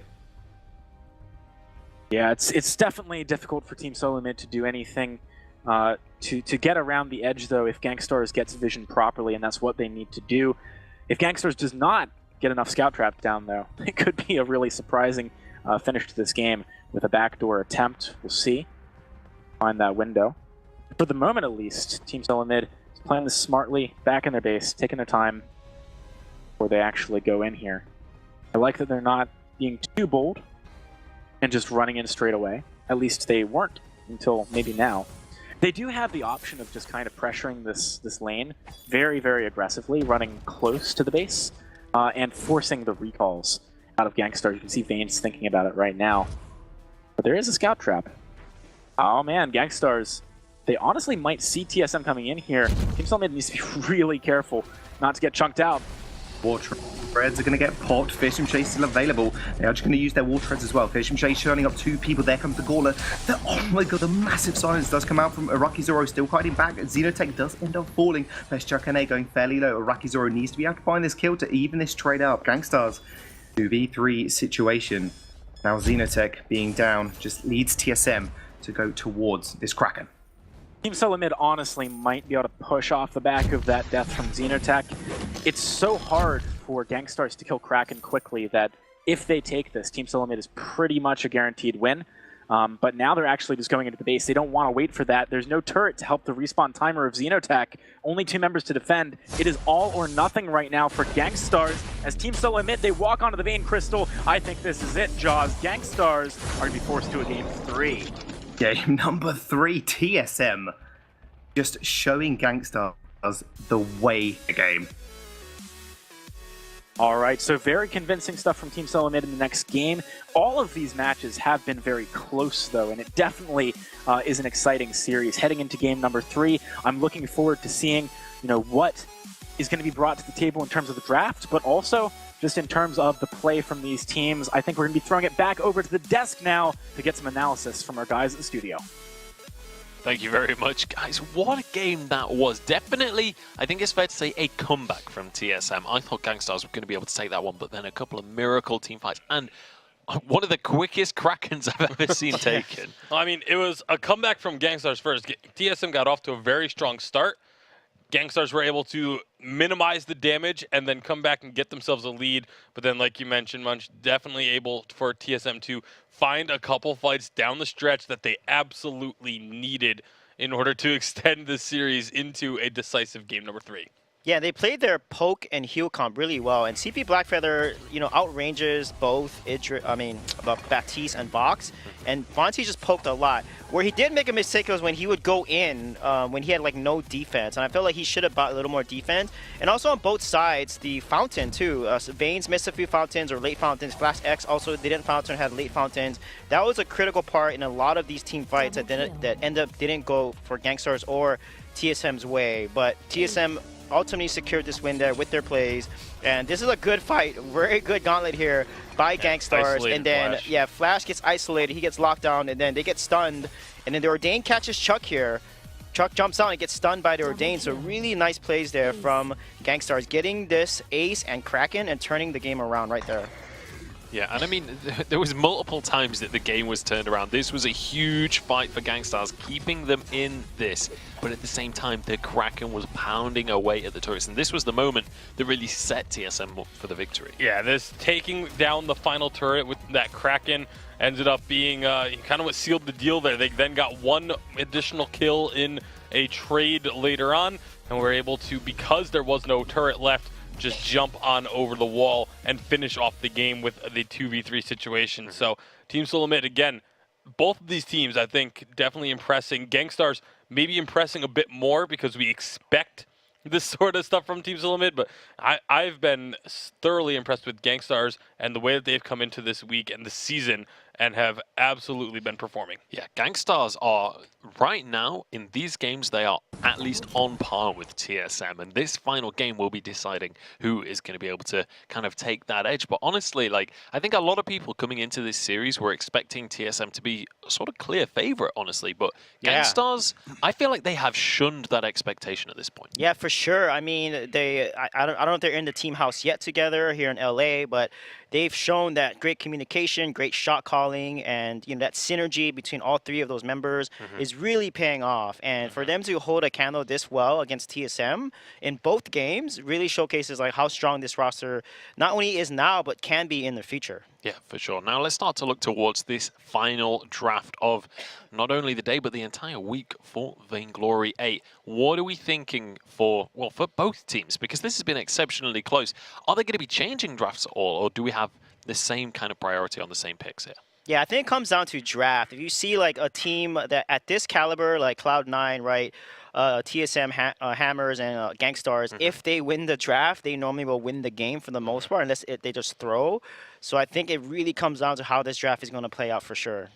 Yeah, I think we're still going to be seeing the priority on Baron and Grumpjaw, and there's going to be the Grumpjaw. Highly expect a Baron ban to come out, or that one is. So now we'll see, where does TSM want to go with this? This is where these teams can start to try and shake it up just a touch. It's going to be the Vox as the first pick, so kind of sticking to the formula for now. Yeah, what is it about the Vox that makes it such a safe first pick in these games? Because after Baron in 2.5, Vox is like the second best weapon power carry in the game right now, and that's why Vox is so popular. If you look at 2.6, he will not be picked as much because he got nerfed due to his rise there. So GANKSTARS is going to do the same draft they did in Game 1 and go ahead and pick up that Kestrel. So let's see if TSM is going to change up their draft here. GANKSTARS did ban Sky Game 1, so let's see if that Sky ban is going to come on again. Yep. And is TSM going to switch up their ban and draft here to counter this Kestrel? That's going to be one of the questions. GANKSTARS actually banned Sky in Game 2 as well, I believe, even though they were on the other side of the draft, if I'm not mistaken. But we'll see if they are going to go for that ban once more, and then what TSM will react with. I fully expect both of these teams to be taking a good amount of their bonus time within these drafts. There's a lot riding on this one. Lyra going to be taken away there by TSM. That means Adagio, the only healing captain remaining in this draft. Yeah, we'll see if they do decide to go for it. I'm not 100% sure if it's going to be strong enough to warrant a pick here. I think there's just a lot of other options. The Arden and the Lance both still being available will likely have the priority. That's going to be the Arden there. I expect TSM to end up running with either Lance or maybe something like a Fortress, but that would be an extremely risky one. All right, we'll see what else they are going to go with. Obviously, Fortress is available, but let's see what the rest of the picks are going to be first as TSM. Timing down. They can finish out that composition. I think Koshka Fortress would be really good, but yeah, they're going to go with Baptiste again, and potentially I would like to see Catherine here over Lance. You know, Lance is really good. I think Catherine is really good into Kestrel with her shield. It's going to reflect all that damage from the arrows. She can tank it all easily. So I think Catherine may be a good play here. Or if they want, even Finn, because Finn is so tanky. He can run in there and not get stunned by Kestrel and then quibble her. So potentially it could be Lance, Catherine, Finn, but I would like to see Cath or Finn here. But I think they're going to pick Lance. Let's see. We'll have to see how they are going to finish out this composition. Over on the side of GANKSTARS then, once this final pick is locked in, what do you anticipate to go alongside the Kestrel and the Arden, Suijay? I mean, they're going to want to get some way to get onto the Kestrel. As we saw in game number 1, that was one of their big issues, was not being able to actually close that gap. And so,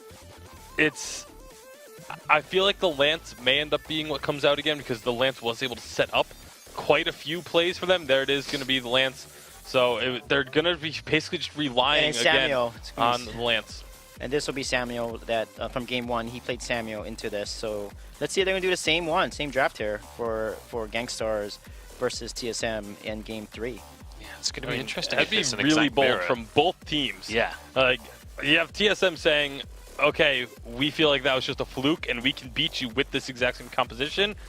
And then GANKSTARS, if they pick up Samuel, they're saying, we know that wasn't a fluke and we are going to beat you once again. If it ain't broke, don't fix it. Well, we'll have to see. TSM definitely coming in confident to draft that exact same composition, saying, look, we may have misplayed that game. We want a second try, and we'll see how GANKSTARS are going to finish it out. It is going to be this Samuel, the actual rematch from Game 1. Could it get more hype for this third and final game in this final? How are we feeling about the draft, gentlemen? Obviously, we've already talked about this draft once. The last time both of you went with TSM. Now that we've seen these two compositions play each other, do you feel differently about this? Yeah, I think Arden is going to help Kestrel survive even further. So that's going to be really interesting to see how that's going to play out. And Iraqi is so solid on Kestrel. But I think TSM is going to learn from game 1, and they're going to probably take it home here for game 3. Okay. I want to go with TSM. But, I mean, I'm always so big on the numbers, on the stats, and this is the exact same match we saw in game number 1. I think GANKSTARS are going to be able to execute it once more.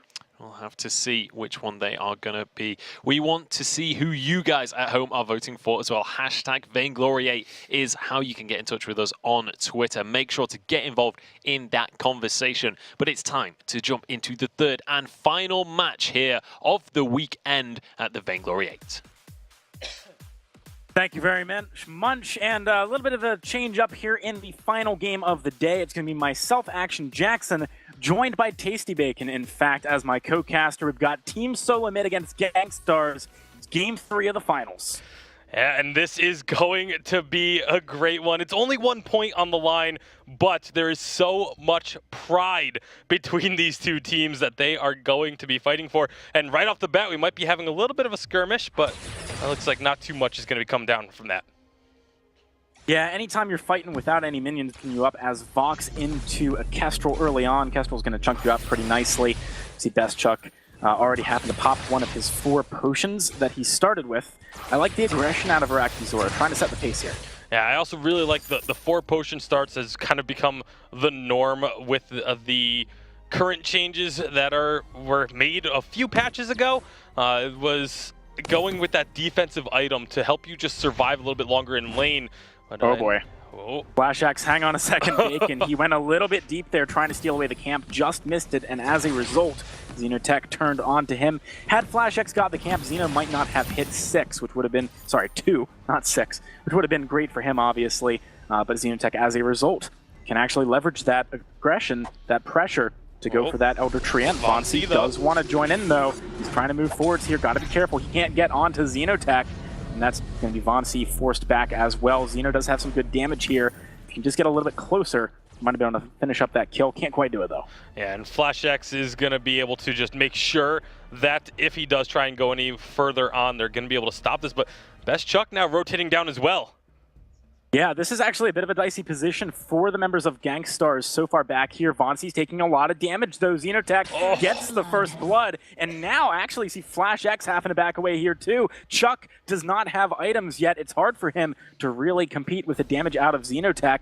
They're not even calling Arakizora down. They just want to fight 2 versus 2, but that's a great Githian wall out of Flash X. Best Chuck, he wants to go in. One more Sonic Zoom would do it. Xenotech falls. It's a 1-for-1 trade. Can Flash find him? No, not quite. Vanes is able to escape.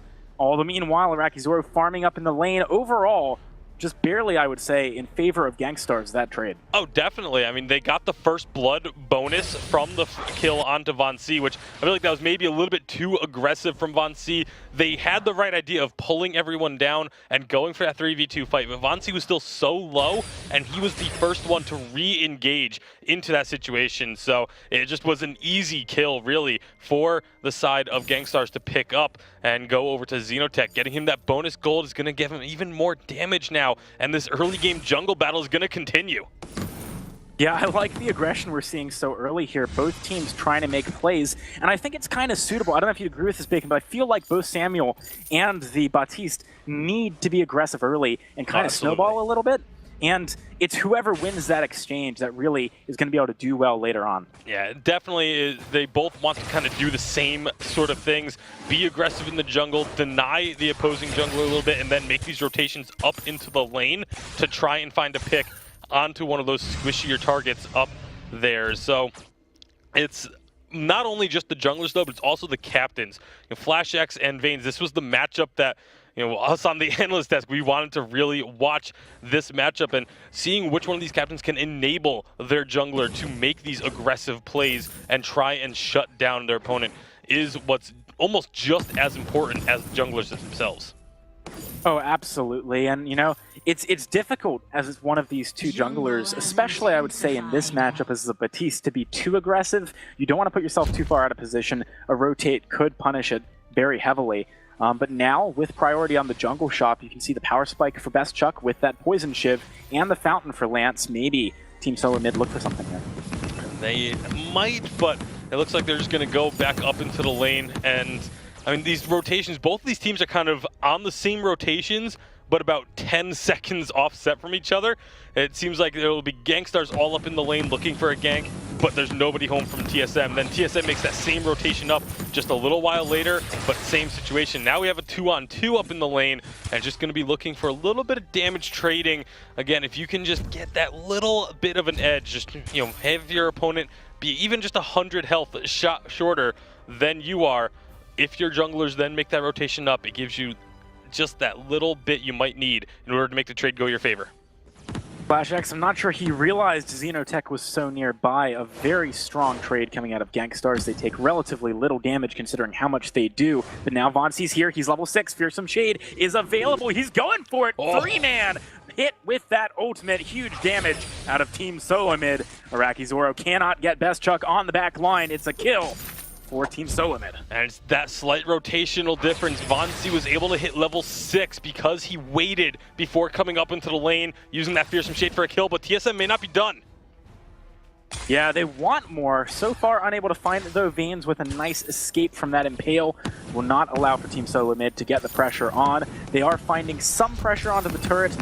Realistically though, it's not too much just yet. Xenotech actually trying to compete with Vainglory and Flash here has got to be real careful. That's going to be the Impale. A Great Ordain set that up from Vainglory. He's looking for Xenotech again. Xeno just got back from base, Bacon, and he's already taken down. Things are starting to snowball the way of Team SOLOMID. And this is exactly what they were looking for with Vainglory on this Baptiste. They wanted to find these aggressive plays, and now they're going to go right back under the turret. Not even really necessarily looking for the fight, but just getting some chip damage on that turret, getting it a little bit lower, making it a little bit easier to take down later on. But those 3 kills that they have found, all of them onto Xenotech, are going to be big. Oh, Best Chuck's got to be real careful here, though. Iraqi Zoro also has access to the ultimate now. One shot, one kill could come through for the snipe, but Vainglory makes his way up again. Vainglory constantly putting that pressure on. Xenotech trying to find the rotate. That's a Fearsome Shade. Xeno gets annihilated. Team SOLOMID are dominating in these fights, and now with Iraqi Zoro having no energy, he can't even look to find some kind of a return kill. And both Iraqi and Veins extremely low underneath this turret. Thankfully for them, Best Chuck did not decide to hard push that wave. Otherwise, we may have seen Vainglory go looking for some more kills.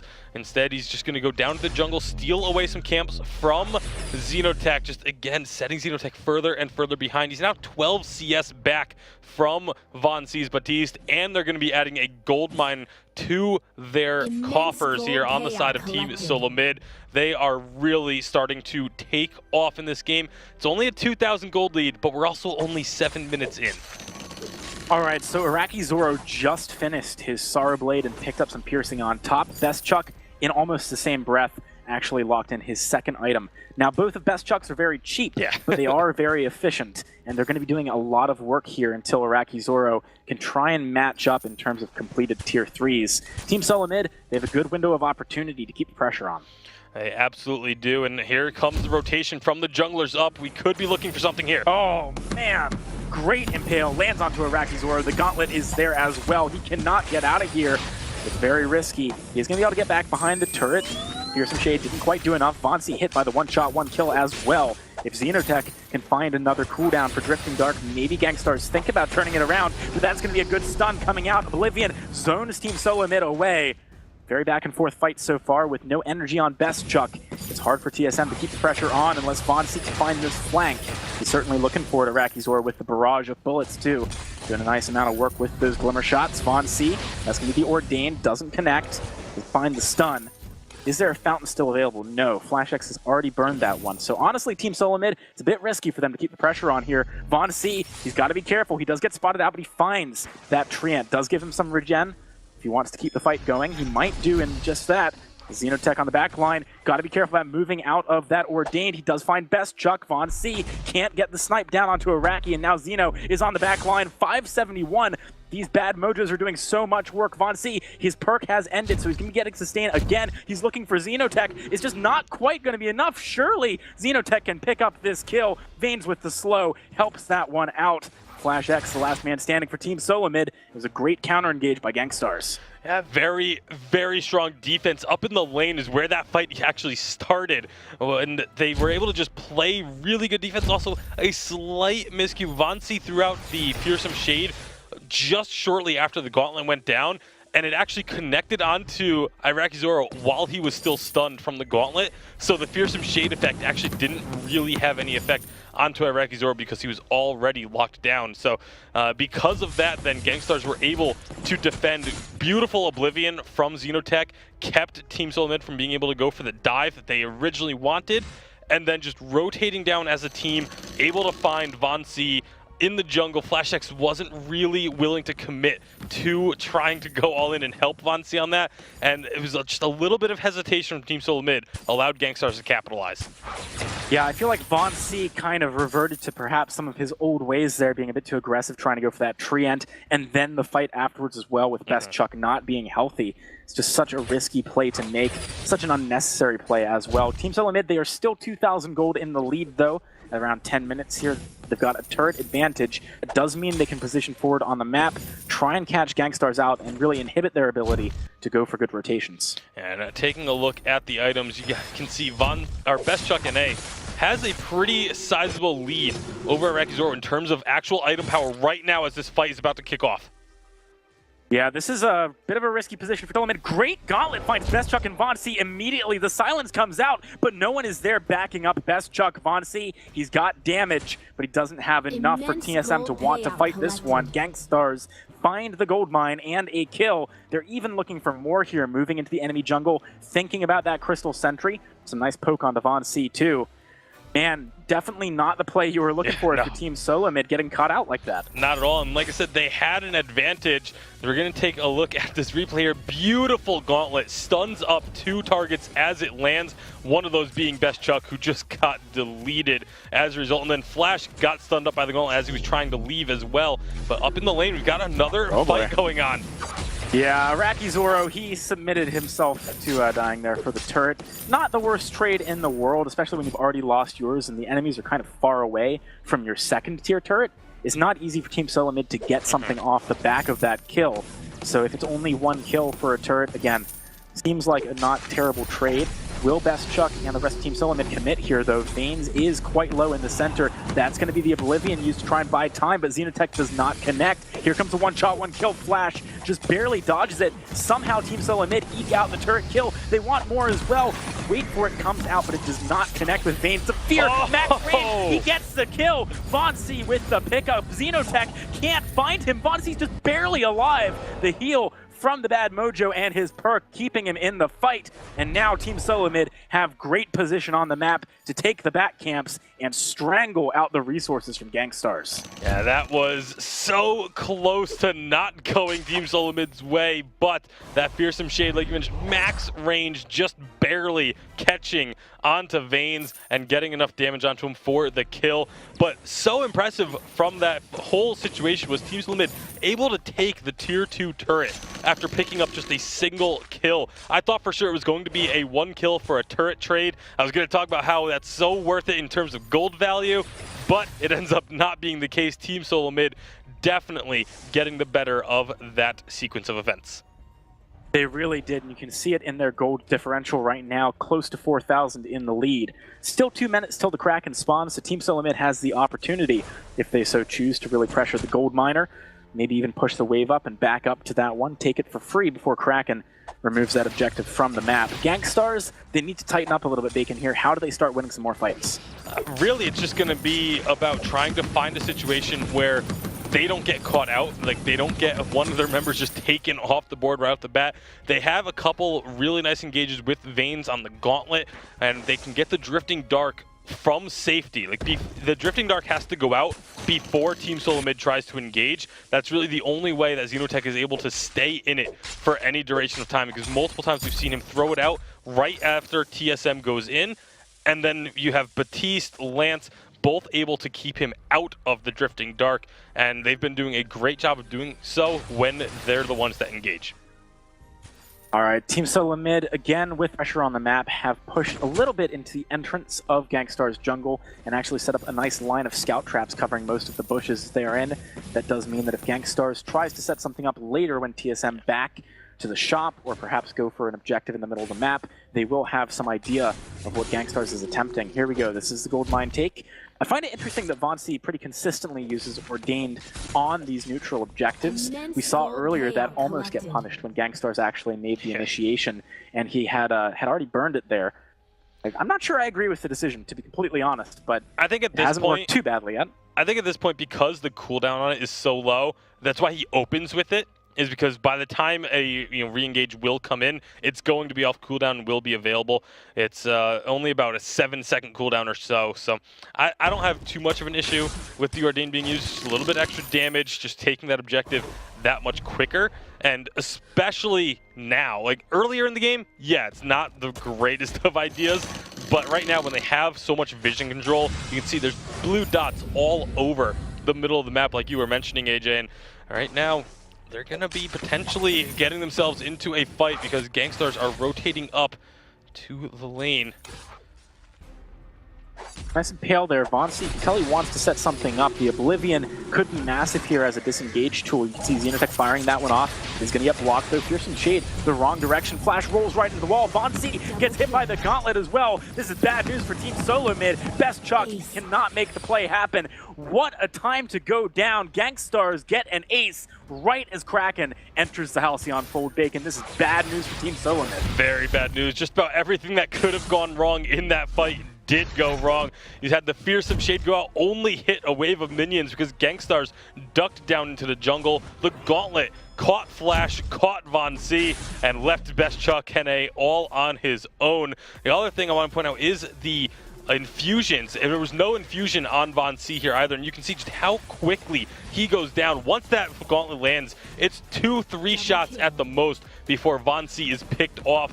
And this is just it's been a problem with Vonsi in the games that TSM struggles in. More often than not, it's Vonsi not having really any defense. He did just pick up a reflex block, so that may go a long way towards helping them, but they have to hope it's not too little too late. I think really Team SOLOMID needs to be more disciplined here in this game as well. They're going for a lot of these fights that are maybe a little bit too bold. Vonsi, look at the poke damage coming out. Flash keeps the rest of GANKSTARS from collapsing there, but they are going to lose the turret very quickly here. Team SOLOMID in a bad spot. Vonsi really needs to find time to go back to the Sanctuary and heal up, but at the same time, they've got this Kraken pushing in. It's so hard to make that call. Flash X now very low. Gauntlet pulled out. Vonsi, he used his reflex block, but didn't commit to leaving the Gauntlet. As a result, he gets stunned up. Team SOLOMID, they are going to be able to back away safely here, but things could have gone better for them as they lose 2 turrets after that Kraken push. Yeah, Team SOLOMID's going to have to be thanking their lucky stars there. You had Best Chuck getting stunned by the Gauntlet. Vonsi, like you said, used the reflex block but didn't commit to leaving the Gauntlet. Threw out a Fearsome Shade that didn't connect onto anybody. That is... TSM is lucky that they did not lose out on a fight and potentially the game with how far in Kraken was pushed at that point. So, again, like you said, the discipline from Team SOLOMID just doesn't seem to be at the level that we normally expect it to be. I've got to agree, and that's definitely a storyline for me from the entirety of this series, not just this game. It does feel like they're not playing as tightly as perhaps they have in the past. They certainly don't have the same level of warm-up that GANKSTARS did coming into this weekend, with GANKSTARS competing in the Mobile Masters Invitational up against Rock's Armada. Team SOLOMID, on the other hand, have had a break since the Unified Live Championship in London. This is their opportunity to show the world they're still on a strong footing, though, and GANKSTARS, it's their chance to say, hey, we swapped out Wrecked, we got in Veins, it's going well for us, regardless of the fact that we have not had a lot of time to really cement this lineup. It's a very impactful game when it comes to looking at the rest of this split and how things are being set in terms of the pace. And I think another big indicator, and something that we'll have to talk about after this game, regardless of the end result, is Team SOLOMID, they drafted the exact same composition into the exact same composition as game number 1. You expect when this happens that the team that lost that game will come in with some sort of different game plan, some sort of different approach. And I'm not seeing that from Team SOLOMID. They're still approaching this fight and these fights and this game really the same way they did in game number 1. And they have to be careful because they may end up with a similar result.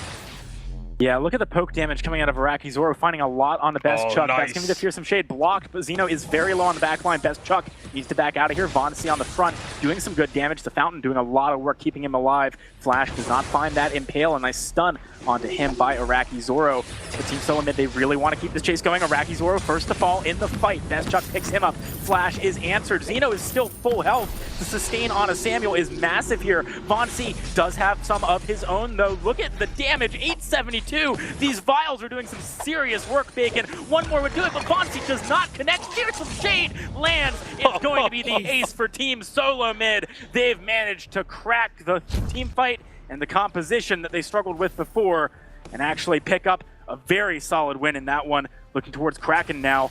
This could be very big for Team SOLOMID, Bacon. It very much can. What a beautiful start to that fight, though. It was the gauntlet getting canceled at the very beginning that I think is the reason Team SOLOMID is even able to try and chase and turn this one around. Not only that, but Vainglory, again, getting so much burst onto Veins, and then Bestchuck just staying safe, staying just on the outskirts of this fight for so long. And once it came down to this 2-on-2 situation, Xenotech was full health, but the massive damage, 872, followed by a 450 bad mojo. There's just nothing you can do about that. And then the fight went on long enough that Vainglory was able to use Fearsome Shade twice during a single engagement. That is absolutely obscene. The clockwork he picked up obviously really helping with that. I do think it's a great item on Baptiste, not only because you're often in these extended fights, but also you want to be spamming those bad mojos for poke and sustain, keeping your perk on a cycle so that you can get as much out of it as possible. Team SOLOMID, they're pushing into the base now. Only 2 turrets stand for GANKSTARS. And this is going to get really risky here. Can GANKSTARS defend with the Kraken bearing down onto these final 2 turrets? Team SOLOMID, they're going to look for an engage at some point. Here we go.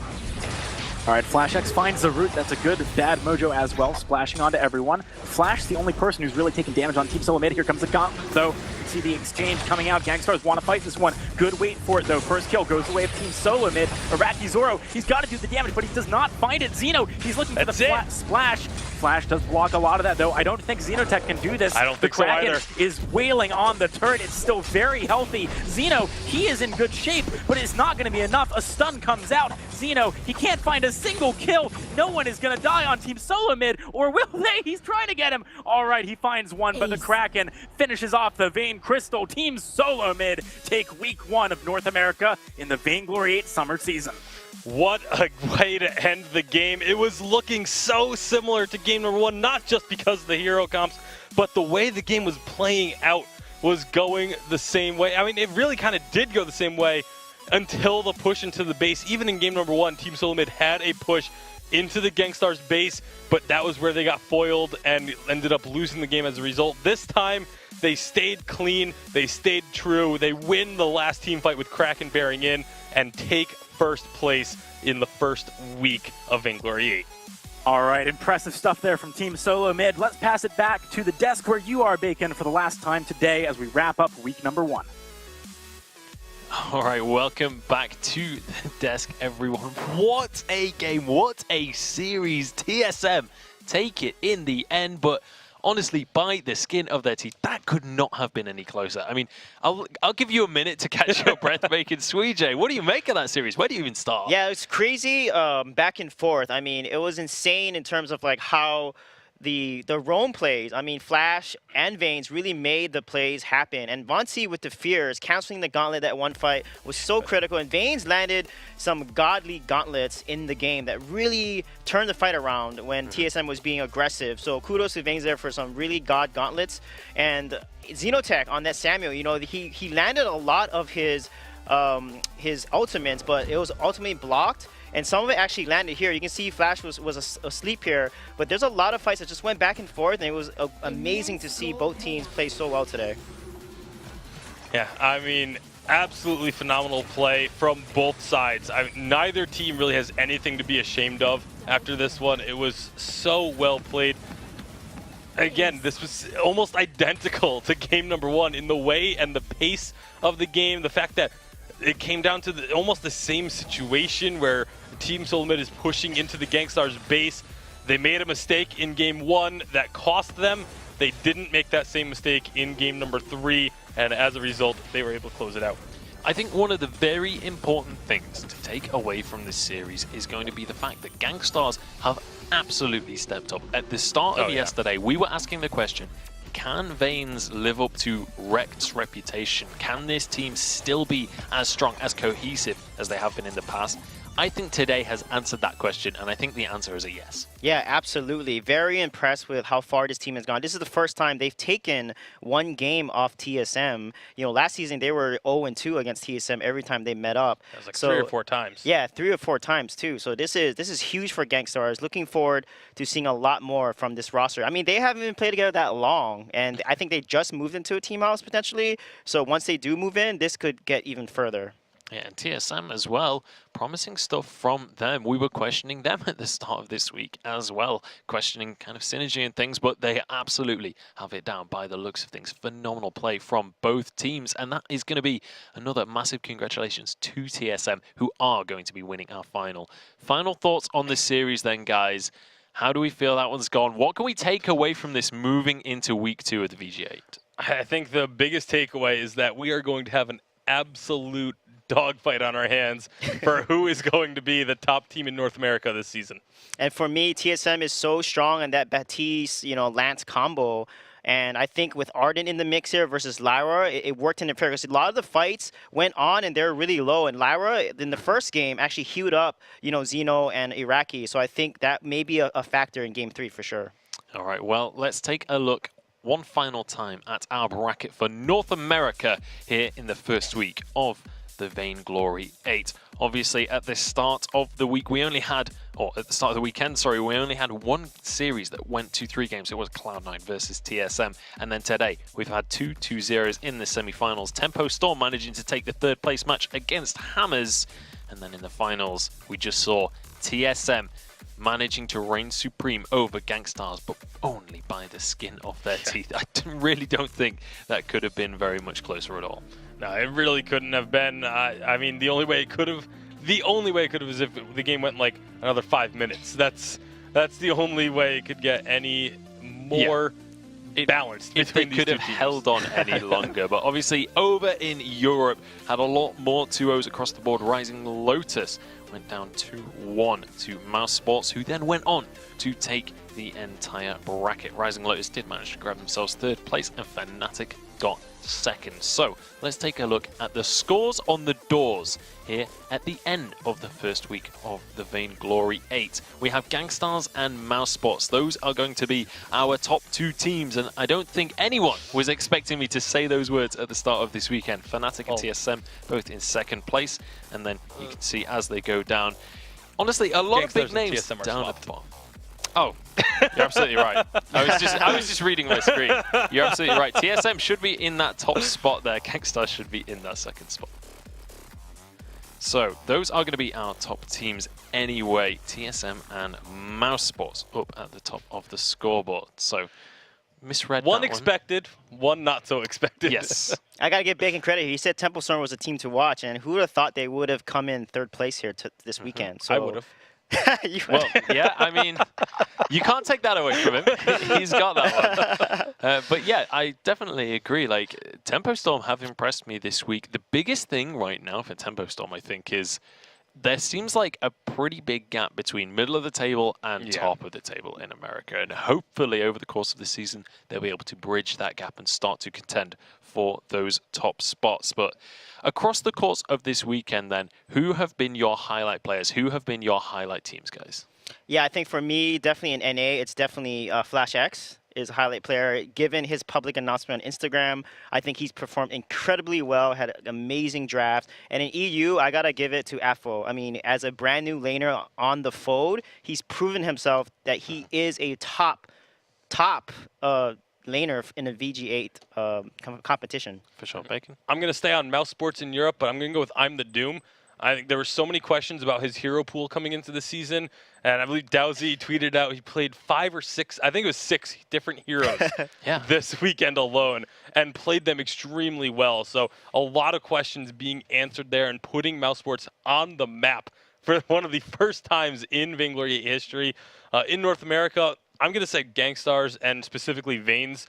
After the last season, especially after the season Immortals had last season with Vains in the captain role there, there's so much unknown about would it even be on par? Like, would it be a lateral? Would he live up to that? Would it be jump? a lateral upgrade for GANKSTARS? But I think they definitely because of the way the team plays together with Vanes and having him being able to shot call for them, I think it has definitely improved and elevated GANKSTARS' level of play to a new level. So as we look towards week 2 of the Vainglory 8, I want to get your final thoughts on this week.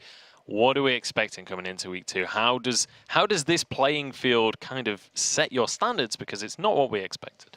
I believe Cloud9 is going to perform much better. I think they're going to come back very prepared to take first next weekend and defend kind of their title and their pride, so to speak. I think in EU, it's going to be a toss-up, honestly. I mean, SK and G2 can come out of nowhere, but I am betting, based on how Moscow's performed, that they're going to make it back to the finals. That team just looks so solid, and I'm the Doom's Deep Hero Pool along with Aphro's synergy is solid.